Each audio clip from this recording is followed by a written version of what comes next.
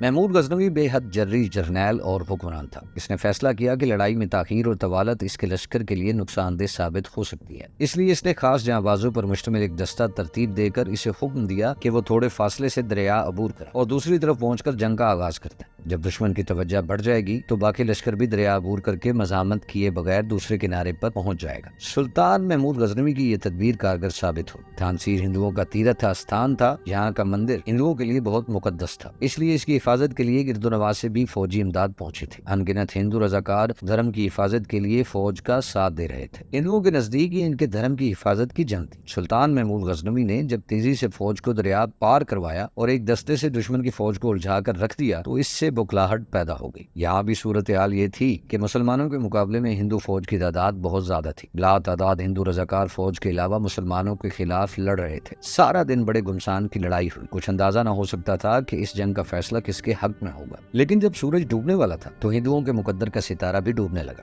جلد ہی مسلمانوں کے زبردست حملے کے سامنے وہ لڑکھڑا گئے اور ان میں بھگدڑ مچ گئی۔ اس کے بعد مسلمانوں کو تھانسیر میں داخل ہونے سے کوئی روکنے والا نہیں تھا۔ شہر فتح ہوا، یہاں سے جو مال و دولت ہاتھ لگا وہ بیش قیمت۔ اس کے علاوہ قیدیوں کی تعداد اتنی زیادہ تھی کہ غزنی کے بازاروں میں غلاموں کی قیمت گر گئی۔ ظاہر ہے کہ تھانسیر کے مندر کے تحفظ کے لیے سلطان محمود غزنوی کو جو بھی چیلنج دیا گیا وہ اس کے لالچ میں نہیں آیا، بلکہ اس نے بت شکنی کی روایت کا آغاز یہاں سے کیا۔ تھانسیر کی فتح کے بعد محمود غزنوی نے برن کا رخ کیا۔ برن کے راجہ نے بھی اس کے خلاف جنگ میں آنند پال کا ساتھ دیا تھا۔ برن کا موجودہ نام بلند شہر ہے، جسے راجہ برن نے آباد کیا تھا۔